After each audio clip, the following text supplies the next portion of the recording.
부활의 사전적 의미는 죽었다가 다시 살아나다입니다. 그렇다면 예수님의 부활은 먼저 예수님의 죽음을 전제로 하고 있습니다. 오셨던 목적대로 고난을 받으시고 십자가에서 죽으신 후에 무덤에 장사 지낸 바 되셨던 예수님, 그 예수님이 말씀하셨던 대로 3일 만에 부활하사 무덤을 여시고 다시 사신 것입니다. 예수 그리스도의 십자가와 부활은 기독교의 생명입니다. 예수님의 죽으심과 부활은 단순한 신비가 아닙니다. 예수님이 죽으셨다면 죽으셔야 할 이유가 있었고, 다시 사셨다면 다시 사셔야 할 이유가 있으셨던 것입니다. 아담 이후 인류에게 있어 가장 큰 문제는 죄와 사망의 문제입니다. 놀랍게도 예수님은 십자가에서 죽으심으로 인류의 죄 문제를 해결해 주셨고, 그리고 부활하심으로 인류의 사망의 문제를 해결해 주신 것입니다. 부활이 없었다면 기독교는 다른 종교처럼 생명이 없는 평범한 윤리적 종교가 되고 말았을 것입니다. 부활이 없었다면 탄생도 고난도 십자가의 죽으심도 의미가 없어졌을 것입니다. 부활이 없었다면 우리의 신앙도 소망도 믿음도 헛것이 되고 말았을 것입니다. 부활이요 생명이신 예수, 성도님들은 무덤이라 하면 어떤 생각이, 어떤 느낌이 있으십니까? 무덤 앞에서는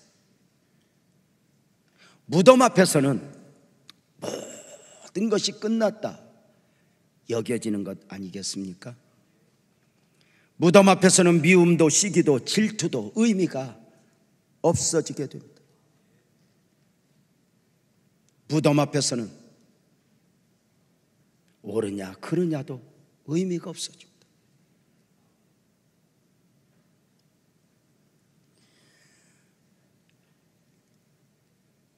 무덤 앞에서 무엇을 기대할 수 있겠습니까? 그런데 산후라면 가끔 무덤만이 무덤이 아니라 우리의 삶이 무덤으로 다가올 수가 있습니다. 우리의 자녀들이 무덤의 모습으로 보여질 때도 있습니다. 우리의 사업장이, 심지어는 우리의 가정도 그만 아무 희망이 없어 보이는 무덤의 모습으로 이렇게 내 앞에 펼쳐지게 됩니다.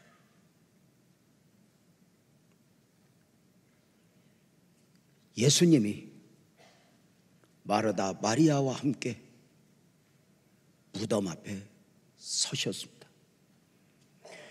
그 무덤 안에는 예수님의 사랑받는 자 나사로가 죽어 장사 지낸 바 되어 있습니다.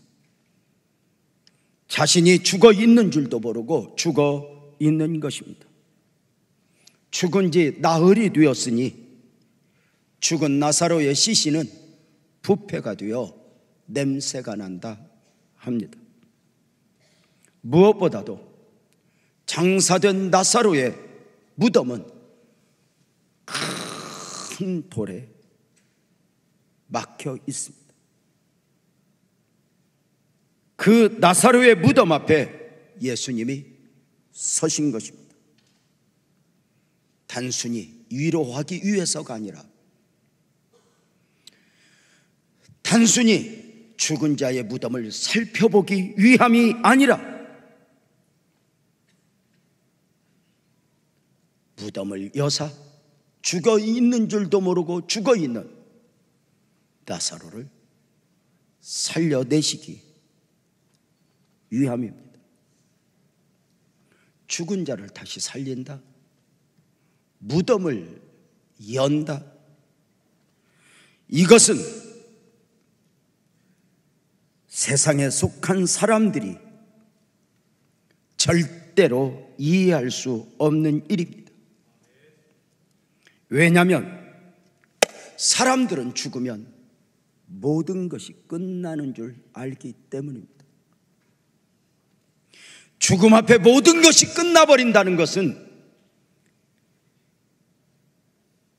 인간의 상식입니다. 죽으면 모든 것이 끝나는 줄 아는 인생들이 예수님을 십자가에 못 박았습니다. 죽으면 끝나는 줄 아는 인생들이 예수님을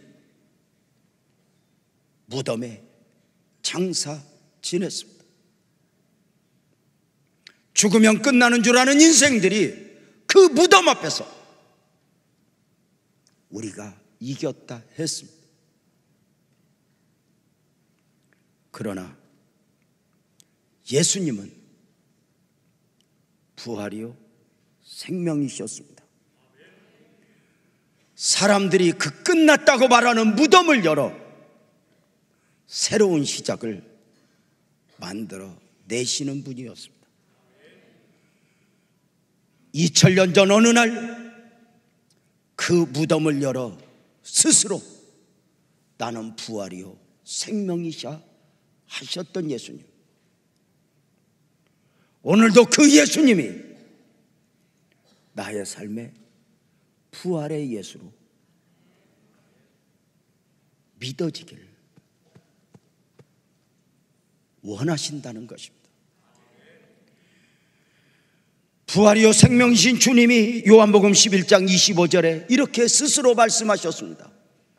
나는 부활이요 생명이니 나를 믿는 자는 죽어도 살 것이라고 말입니다.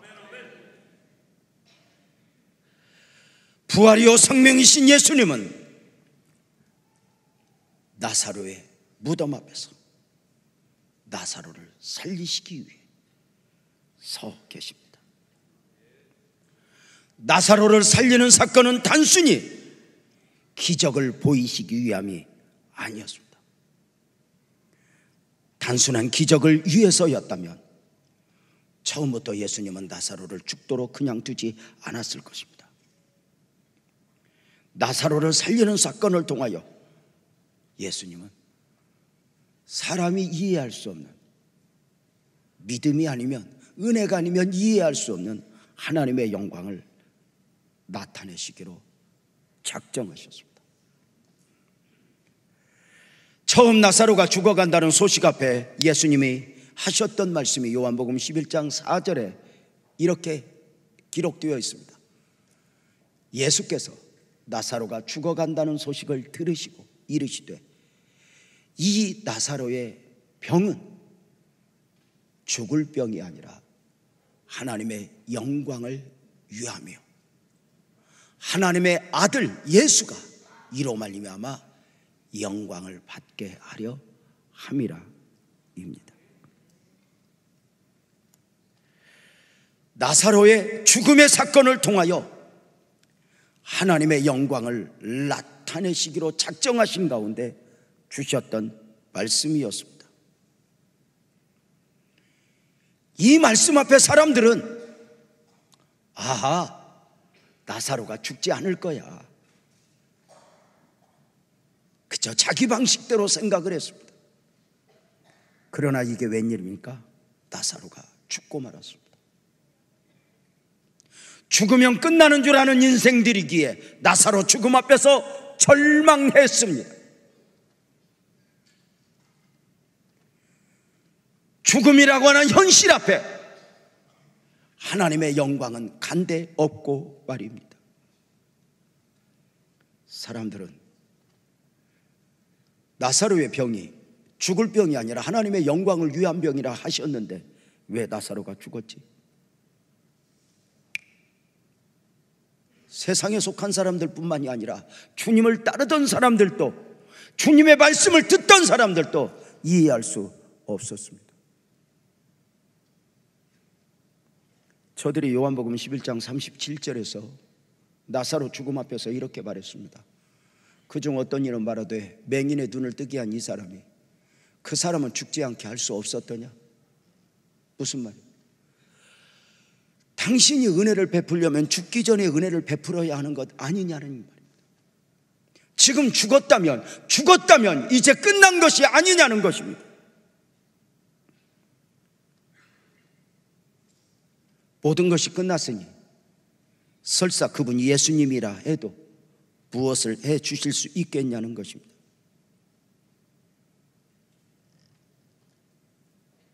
놀라운 것은 예수님이 그 무덤 앞에서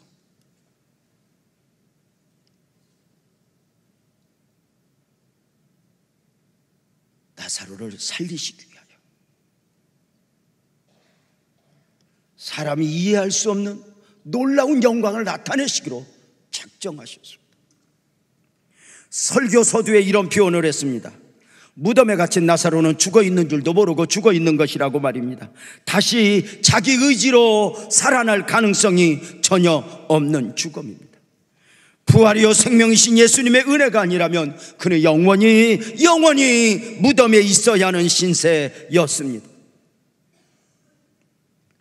여기 나사로의 죽음을 통해 오늘 우리에게 말씀하시고 싶은 것이 무엇이겠습니까?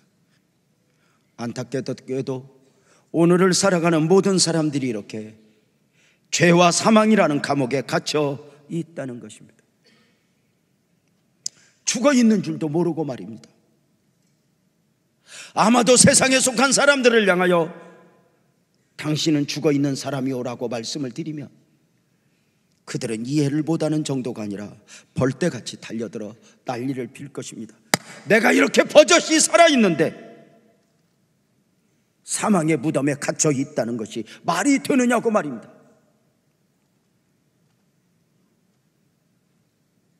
그러나 요한일서 5장 12절은 분명하게 말씀합니다. 아들이 있는 자는, 예수님을 영접한 자는 생명이 있고 하나님의 아들이 없는 자는, 예수님을 영접하지 않은 자는 생명이 없다고 말입니다. 두 사람이 함께 길을 가는데 한 사람이 예수를 믿고 한 사람이 예수를 믿지 아니한다면 한 사람은 생명이 있고 한 사람은 생명이 없다는 것이 성경적 시각입니다. 영적 시각입니다. 예수 그리스도를 영접하여 거듭나지 않았다면 그가 누구이든 죽어있는 사람이라고 말입니다. 육적 생명은 있으나 영적 생명이 없는 것이라고 말입니다. 우리가 예수를 믿었다는 것이 무엇인가? 이것이 얼마나 큰 축복인가? 요한복음 5장 24절은 이렇게 말합니다. 내가 진실로 진실로 너희에게 이르노니 내 말을 듣고 또 나 보내신 이를 믿는 자는 영생을 얻었고, 앞으로 얻을 것이고가 아니라 우리 예수 믿는 이에게 이렇게 말합니다. 영생을 이미 얻었고 심판에 이르지 아니하나니 사망에서 생명으로 옮겼느니라. 우리도 사망 가운데 있었는데 예수를 믿고 우리는 생명 안에 옮겨진 자이니 이것이 세상 논리로는 이해가 되지 않지만 오직 믿음 안에서, 은혜 안에서 품어질 수 있는 진리가 아니런가입니다. 이렇게 세상에 죽어 있는 줄도 모르고 죽어 있는 저들을 향한 주님의 소원이 있습니다. 죽어 있는 모든 사람에게 영생을 얻게 하여 당신의 영광을 나타내는 것입니다. 나사로를 무덤을 열어 살려내듯이 이 땅에 죽어 있는 모든 사람들을 살리시기를 원하시는 것입니다. 나사로의 무덤을 향하여 나사로라 나오라 하셨던 것처럼 오늘 또 죽어있는 그 누군가를 향하여 유재명아 내게로 오라 초대하고 싶으신 것입니다. 이것이 하나님이 사람의 몸을 입고 오신 이유요, 십자가에서 죽으신 이유, 부활하신 이유입니다. 마르다 마리아를 데리고 나사로의 무덤 앞에 서셨던 주님이 혹시 여러분의 손을 잡고 죽어있는 누군가 앞에 가자 하신다면 여러분은 무엇이라 말씀하시겠습니까?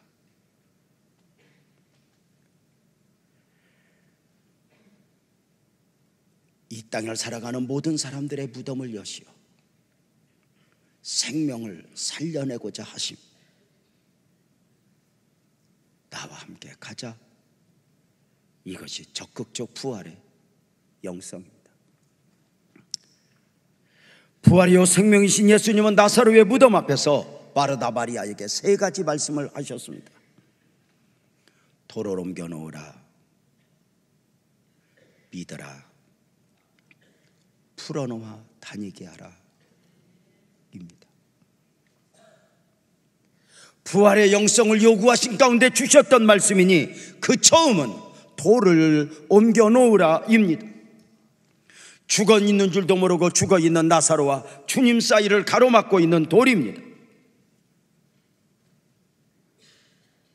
이해가 되십니까?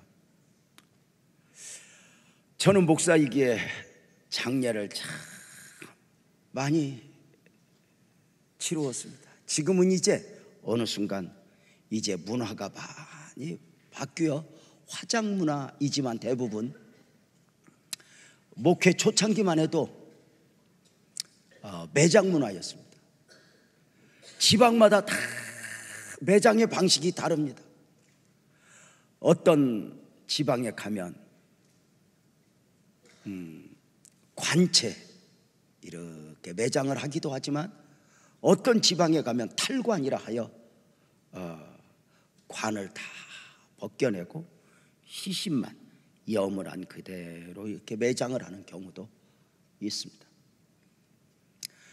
팔레스타인의 장례 문화는 우리 문화와 다르습니다. 우리는 땅을 파고 또는 석관 또는 여러 가지 방법으로 매장을 하여 이렇게 봉분을 만들지만 팔레스타인은 굴을 파서 시신을 넣어두고 그 시신을 누가 가져갈 수 없도록 큰 돌로 그 무덤의 입구를 가로막는 것입니다. 그 돌을 옮겨 놓으라는 것입니다. 나사로를 다시 살리기 위해서입니다. 그러나 마르다 마리아는 이해할 수 없습니다.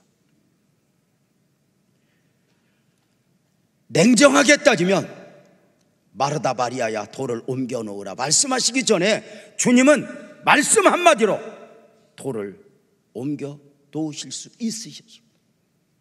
바다를 잔잔케 하는 그분, 없는 것도 있게 하시는 그분, 능히 산을 옮기실 수 있는 분이니 말입니다. 그럼에도 불구하고 마르다 마리아를 향하여 돌을 옮기라 하셨으면은 분명한 뜻이 있으니 생명을 살리는 일은 기적으로가 아니라 눈물의 헌신과 수고를 통해서라는 것입니다. 사랑하는 여러분, 다시 말씀을 드립니다. 오늘도 아까 2부 예배 마쳤는데 젊은 엄마들이 아이를 안고 이렇게 기도받으러 온 엄마가 셋이었습니다. 저희 교회는 첫 아이가 이렇게 아이가 태어나면 이제 산후조리 기간이 끝나면 엄마가 처음으로 아기를 안고 오면 제가 꼭 기도를 해줍니다. 교인이 좀 적었을 때는 강대상에 데리고 올라와서 이 생명이 얼마나 귀한지 하나 안아주고 온 성도들과 기도했는데 이제 요새 너무 많이 나가고 이게 너무 많은 거예요. 그러니까 우리 교회에는 너무 감사한 게 많은 아이들이 태어나요. 젊은 엄마들이 우리 교회에 등록하는 순간 감각이 사라진대요. 이렇게 하나만 낳아야 돼, 둘이 아니라 셋 이상은 낳아야 돼, 뭐 이렇게. 감사하죠. 감사하죠. 저는 교회가 마지막 때 해야 할 운동 중에 하나가 이렇게 아이를 많이 낳도록 이렇게 하는 거, 이거 필요한 것 같은데. 우리 권사님 한 분이 자기 손주 넷째 태어나면 여행 보내줄 거냐고 해서, 아니 네가 낳냐? 여러분, 생명을 살리는 일은 의학으로가 아닙니다. 기술로가 아닙니다. 목숨을 걸고 또한 생명이 있어지는 것입니다. 지금은 의학적 기술이 있어 의사 선생님들의 도움을 받지만, 과거 우리 어머니네들은 조산실로 들어가기 전에 집신을 한번 덮어왔답니다. 내가 저 신발을 신을 수 있을까? 목숨을 걸고 아이를 낳는 것입니다. 여러분, 복음이 그러합니다. 기적으로가 아닙니다. 처음에 복음이 복음 들 때 기적으로 되었습니까? 아니요. 하나님이신 그분이 사람의 몸을 입고 오셨으니 성육신의 헌신입니다. 사람의 몸을 입고 그 이름 예수로 오신 하나님이 고난받으시고 죽으시는 헌신을 통하여, 그리고 부활하심을 통하여, 그 헌신을 통하여 복음이 복음됩니다. 지금도 한 나라에서 또 다른 나라로 복음이 가는데 그냥 갑니까? 선교사들의 피와 눈물과 헌신을 받고 복음이 복음되는 것입니다. 오늘도 그 한 사람 한 사람 전도할 때 그냥 아닙니다.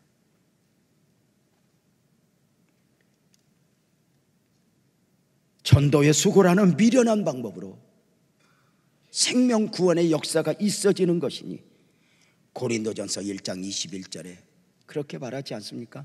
하나님의 지혜에 있어서는 이 세상의 자기 지혜로 하나님을 알지 못하므로 하나님께서 전도에 미련한 것으로 믿는 자들을 구원하시기를 기뻐하셨도다. 전도에 미련한 것으로, 이 말씀을 보면 우리들이 하는 전도가 미련하게 보이는 건 하나님 앞에서도 그러한 것 같아요. 우리네 생각은 기적으로 뭔가 역사가 일어나서 한꺼번에, 아니요. 한 생명, 한 생명, 한 생명. 나사로를 살리시기 위해 주님은 돌을 옮겨 놓으라 마르다의 수고를 명하셨습니다. 나사로를 살리는 일도 생명의 역사이기에 기적으로가 아니었습니다. 무덤에 돌을 옮기기 위해 아마도 마르다 마리아는 온 힘을 다해야 했을 것이고 손이 터졌을 것입니다. 그럼에도 옮겨 놓아야 하는 이유가 무엇입니까? 죽어 있는 줄도 모르고 죽어 있는 사람들은 자신의 무덤에 돌을 옮길 능력이 없는 것입니다. 죽어 있는 줄도 모르고 죽어 있으니 자신과 예수님 사이에 어떤 돌이 가로막혀 있는지 모르고 있는 것입니다. 그저 세상에서 사망적 존재로 살아가면서 자신의 삶이 전부인 줄 알고 살아갑니다. 무엇보다도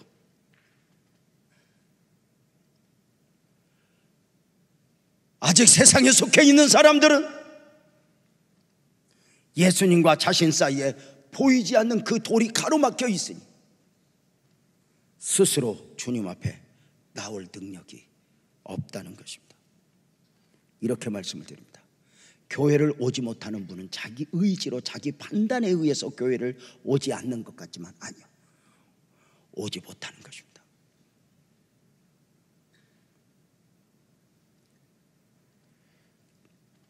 한 성도 한 성도가 주님 앞에 오는 것은 그냥 오는 것이 아닙니다. 얼마나 처절한 영적 싸움을 싸워내야 오는 것입니다. 사랑하는 성도님들,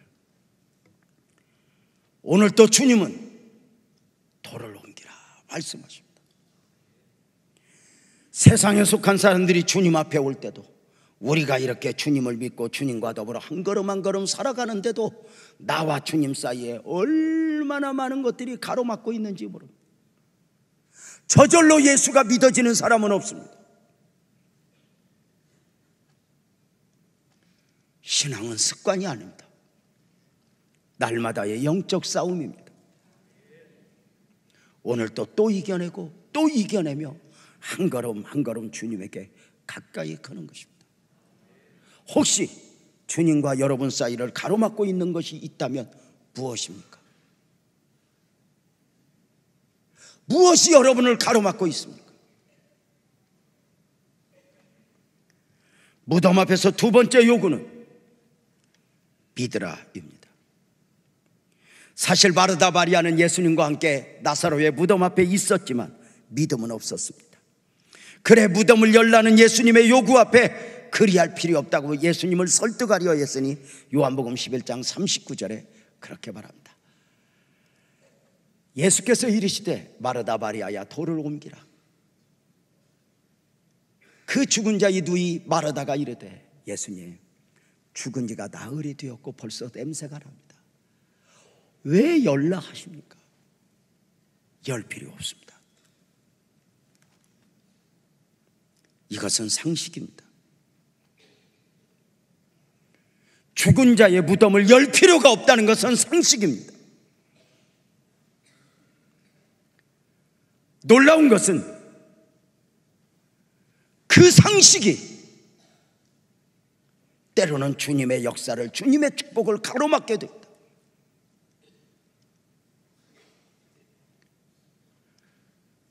무덤을 열 필요 없다는 마르다 마리아에게 주님이 주셨던 말씀이 요한복음 11장 40절에 이렇게 말합니다. 예수께서 이르시되 마르다 마리아야 내가 이미 말했지 않느냐. 내 말이 네가 믿으면 하나님의 영광을 보리라. 나사로를 살리는 사건 앞에서 마르다 마리아의 믿음을 요구하신 것입니다. 내가 믿으면 하나님의 영광을 보리라. 우리는 이 말씀을 잘 이해해야 할 필요가 있습니다. 만약에 마르다 마리아가 끝까지 믿지 않으면 나사로가 살아날 수 없는 것일까? 아니요, 그렇지 않습니다. 이미 예수님은 무덤에 오실 때 죽어있는 나사로를 살려내시기로 작정하셨고 당신의 영광을 나타내시기로 작정하신 바입니다. 마르다 마리아가 믿냐 믿지 않느냐와 전혀 상관없이 나사로를 살려내실 것이고 나사로를 살려내시는 이 기적을 통하여 하나님의 영광을 나타내실 것이었습니다. 다만 만약에 나사로를 살리는 과정 속에서 끝까지 마르다 마리아가 믿음을 보이지 않았다면 처음부터 나사로 사건을 통하여 보이고자 하셨던 하나님의 영광은 저들이 볼 수 없는 것입니다. 이런 질문을 다시 합니다. 마르다 마리아가 끝까지 믿지 못하면 나사로가 살아나지 못하니요. 믿지 않아도 나사로가 살아나는 기적은 봅니다. 그러나 그 나사로가 살아나는 사건을 통하여 하나님이 나타내고자 하셨던 영광은 볼 수가 없습니다. 여기 하나님의 영광은 하나님의 비전이요 하나님의 섭리요 하나님의 뜻입니다. 사람이 믿음이 아니면 은혜가 아니면 경험하지 않고는 이해할 수 없는 원리들입니다. 놀라운 것은 이 나사로의 사건을 통하여 주님은 십자가 이전에 부활이요 생명이신 자신을 나타내고자 하심이었습니다. 사랑하는 여러분 어떻습니까? 우리는 오늘 또 주님이 나사로의 무덤 앞에서 믿음을 요구하신 것처럼 오늘 우리의 삶에도 끊임없이 믿음을 요구하십니다. 때로는 말도 안 되는 환경을 조성하고 말도 안 되는 사람을 붙여놓고 주님이 믿는 것입니다. 너 다 믿니? 이렇게 말합니다. 마르다 마리아를 나사로의 무덤 앞에서 세워놓고 네가 믿느냐 물으셨던 것처럼 다니엘을 사자굴 앞에 세우시고 묻습니다. 너는 나를 믿니? 사드락과 메삭과 아벳노고를 풀무 앞에 세우시고 묻습니다. 너는 나를 믿니? 때로는 환경만이 아니라 말도 안 되는 사람을 내게 붙이시니 다윗 앞에 사울을 붙이다. 날마다 다윗을 창 던져 칼 던져 죽이려고 하는 사울, 군대를 몰고 다니면서 다윗을 죽이려고 하는 사울의 모습 앞에서 주님이 다윗에게 묻습니다. 너는 나를 믿니? 이렇게 말합니다. 안 믿으면 죽어요? 아니요, 사는 건 살아요. 그러나 주님이 믿음을 그렇게 요구하는 이유가 뭐예요? 너는 나를 믿니? 믿음을 요구하는 이유가 뭐예요? 여러분을 꼼짝 못하게 해서 그저 어떤 이방신들처럼 그저 꼼짝 못하게, 아니요. 믿어야만 볼 수 있는 것, 믿어야만 입을 수 있는 은혜가 있기 때문에 믿지 않아도 사는 건 삽니다. 그러나 믿음을 요구하시는 이유는 주님이 이 믿음을 통하여 당신의 영광을 나타내시기로 작정하신 것입니다. 지난 30년 우리 빛나교회 공동체 역사 가운데 많은 일들이 우리에게 있어졌습니다. 종종 우리 후배들이, 목사 후배들이 저에게 이렇게 묻습니다. 선배, 어떻게 해야 목회를 잘하지? 나도 모르겠어요. 잘 모르겠어요. 점점 더 모르겠어요. 그러면 이렇게 묻는 분들이 많아요. 선배는 그동안 이렇게 목회하는 거 옆에서 보면 다른 교회가 평생 한 번 만나기 힘든 문제를 여러 번, 정말 많은 문제를 만났었거든. 그런데 그 문제를 다 어떻게 해결했어? 그때 제가 이렇게 말합니다. 내가 해결하지 않았어. 주님이 하셨지. 그러지 말고 말 좀 해줘. 선배는 어떻게 했어? 그때 제가 이렇게 꼭 말합니다.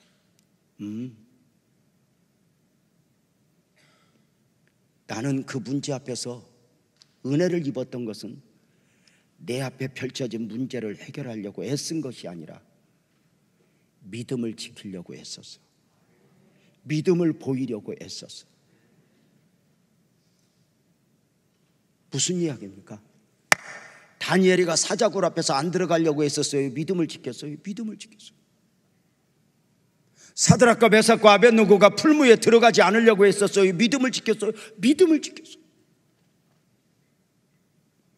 다윗이 사울이라는 문제 앞에서 13년 이상 시달리면서 사울의 문제를 인간적으로 해결하지 않았어요. 다윗은 사자와 곰과 싸웠던 사람입니다. 골리앗을 물맷돌로 이겨냈던 사람입니다. 그런데 사울이라고 하는 문제 앞에서는 물맷돌을 사용하지 않습니다. 자기 힘을 사용하지 않습니다. 그 물맷돌, 그 힘을 자신을 위해 사용하지 않고 믿음을 보입니다. 끊임없이.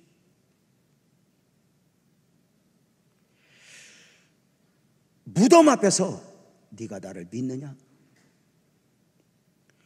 오늘 또 우리는 삶의 무덤 앞에서 주님이 우리에게 묻는 것입니다. 너는 나를 믿니? 욥의 무덤 앞에서 너 다 믿니? 결국 욥이 언제 그 삶이 회복됩니까? 놀랍게도요, 욥이 욥기서 42장을 보면 회복되어 가면서 믿음이 있어진 것이 아니라 먼저 믿음을 보이는 가운데 삶이 회복됩니다. 너는 나를 믿니? 처절함 속에서 믿는 믿음. 무덤 앞에서 주님의 요구 세 번째는 풀어놓아 다니게 하라입니다. 이제 무덤에 돌은 옮겨졌습니다. 돌이 옮겨지자 주님은 크게 외치셨습니다. 그 무덤을 향하여 나사로야 나오라. 사랑하는 여러분, 주님 스스로 부활이요 생명이셨지만 무덤을 향하여 나오라 외칠 수 있는 분이 누가 있겠습니까? 나오라. 새로운 시작이 있으라. 나오라! 너는 끝난 게 아니다!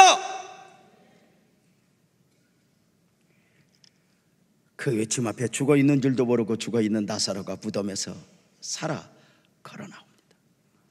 근데 그 살아나 걸어 나오는 모습을 요한복음 11장 44절 오는 본문은 무엇이라고 말합니까? 죽은 나사로가 수족을 배로 동인 채로 나오는데, 아마도 이렇게 우리식으로 하면 염을 했던 거, 이렇게 묶었던 거, 이렇게 묶었던 거, 염을 한 채로 나오는데 그 얼굴은 수건에 쌓였더라. 살아나긴 했지만 수건에 그 온갖 것에 덕지덕지 묻어있는 채로 나올 때 주님 말씀하십니다. 풀어놓아 다니게 하라. 사랑하는 여러분, 열린 무덤에서 살아나온 나사로의 모습이 어떠하다 했습니까? 죽은 자가 수족을 배로 동인 채로 나오는데, 이것이 바로 다 이렇게 구원의 은혜를 입은 사람들의 모습이에요. 이렇게 생명을 얻어, 영적 생명을 얻어 이렇게 교회 앞에 왔지만, 이렇게 예배하지만 항성도 모습을 보면 뭔가 꾸미고 뭔가 예쁘게 하고 나왔지만, 영적으로 보면은 막 그 사망의 찌꺼기들이 덕지 묻어서 이렇게 이제 그러고 신앙생활을 하는 거야. 이렇게 보면 차라리 죽어 있는 게 홀라. 누구 힘 안 들게 하고. 근데 덕지 묻어서 예배 드리고 와서 교회 봉사하는 모습들 이렇게 보는데, 어느 순간 이 말씀을 깊이 묵상하는 가운데, 큐티하는 가운데 주님이 알려주시는 거야. 야, 오늘 기도하신 정장로님 모습이 이러다. 어떻게 지금 기도는 예쁘게 했지만 덕지 묻어있고, 또 너 설교하고 있지만 너도 덕지 그 과거의 사망의 찌꺼기들이 묻어있는 거예요, 저한테. 그래서 어떻게 이렇게 감추고 대표 기도도 하고, 이렇게 감추고 설교도 하고, 또 이렇게 나름대로 이것을 감추고 또 봉사도 해. 그런데 조금만 기분 나쁘면 옛날 것이 다 와서 내가 가만히 있으니까 사람도 아니냐고 하면서 뭐 나오는 거 보면 감당이 안 돼. 아이, 내가 오래 지났으니까 하는 말이지만, 주차 안내하는 안내팀들이 호루라기 불면서 이리 되세요 저리 되세요 하는데, 차 대는 분하고 주차하는 분하고 마음이 안 맞아서 말다툼을 했대. 내가 말다툼한 것까지는 이해를 해. 내려서 멱살을 잡고 싸웠대. 예배 드리기 전에 너 이따 끝나고 보자 했대야. 내가 이 이야기를 듣고는 참 애쓴다. 그게 본 모습이야. 저도 얼마나 덕지 붙어있는 게 많아요. 묻어있는 게. 이번 주간에 지하실에서 우리 교회 예쁜 자매 집사님을 보았어요. 어릴 적부터 이렇게 오래 함께 성장했던 이 집사님, 학생이, 꼬맹이가 벌써 커서 두 아이의 어미가 되어 있어요. 신랑하고 함께 이렇게 뭘 하는 모습을 보고 너무 이뻐서, 아이고 고맙다 잘 살아줘서 고맙다 그랬더니 그들이 그래요. 목사님 감사해요. 목사님 보면 늘 멋져요. 그래서 아니야, 나도 이제 나이를 먹었어. 뭘 멋져. 그랬더니 아니요, 목사님이 늘 좋은 목사님 모습으로 보여주셔서 감사해요. 그래서 아니야, 나도 원래 숭한 게 많은데 내가 많이 감추고 좋은 목사인 척 하는 거야. 그랬더니 그 자매가 그래요. 앞으로도 계속 감춰주세요. 우리 안에 선한 것이 뭐가 있겠어. 그런데 때로는 우리는 나는 안 보고 다른 사람들 덕지 묻어있는 걸 보면서 판단해. 때로는 예배자로 와서 누군가를 판단하고 정죄하고 심판하는 그 마음으로 예배를 드릴 수도 있어요. 주님이 말씀하시네요. 풀어놓아 다니게 하라. 죽어있는 줄도 모르고 죽어있는 사람을 위하여 돌을 옮기는 수고를 한 사람들이 또 한 번의 수고를 해야 하니, 아니, 우리 자신들이 영적 생명을 얻어 살아났다고는 하지만 덕지덕지 붙어있는 이 사망의 찌꺼기들을 또 한 번 거두어내고 또 한 번 거두어내고, 숨어있는 것들이 나올 때마다 하나씩 하나씩 거두어내면서 주님에게 한 걸음 한 걸음 가까이 가고 작은 예수로서 주님의 모습을 흉내낼 수 있는 것이 아닐까. 사랑하는 성도님들, 어떠하십니까? 오늘 또 우리는 사실 부활의 은혜가 2000년 전 어느 날 있어졌던 그 은혜로 끝나는 것이 아닙니다. 오늘 또 여전히 내 안에 주님에게 한 걸음 한 걸음 가기 위해서 내 앞에 가로막고 있는 것들을 얼마나 많이 몰아내야 하는지. 여러분 앞을 가로막고 있는 것은 무엇입니까?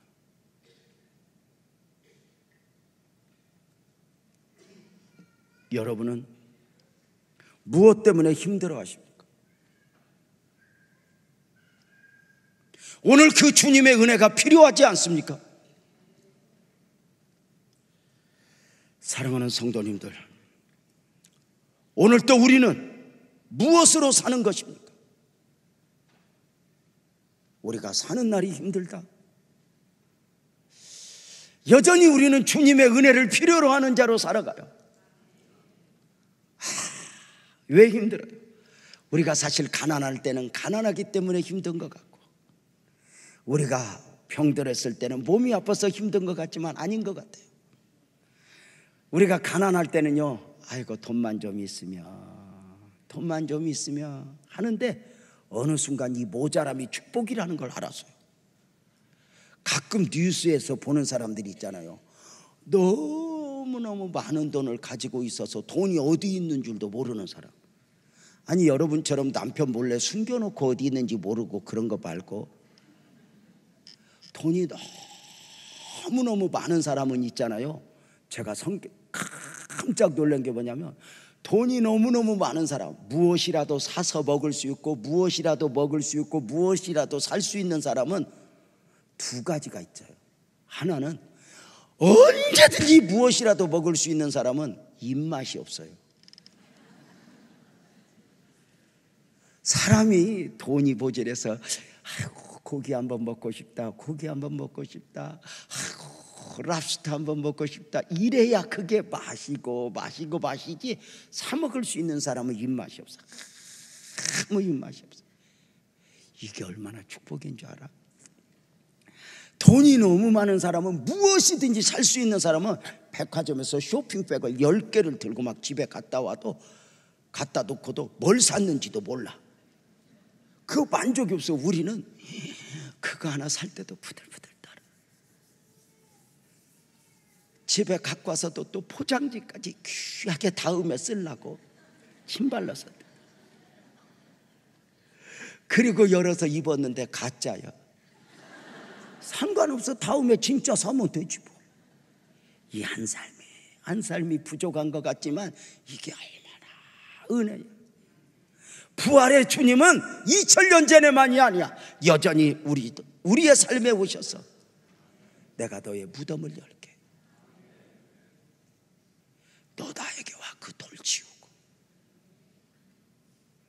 그리고 주님은 그 모습 그대로 내게 보여주시면서 너와 내가 함께하자. 사랑하는 여러분, 우리는 돈이 있다고 돈으로 사는 게 아니에요. 내 안에 예수, 그 이름 아멘 합시다. 예수로 사는 것입니다. 오늘 또 그 부활의 예수님을 꼭 나는 믿습니다. 고백하며 오늘 우리네 삶에 담겨진 위대한 하나님의 섭리가 펼쳐지기를 주님의 이름으로 축복합니다. 크게 아멘 합시다. 하나님이 살아계십니다. 그리고 살아계신 그 하나님이 예수 그리스도로 여러분과 영원히 함께 하실 것입니다. 기도하겠습니다.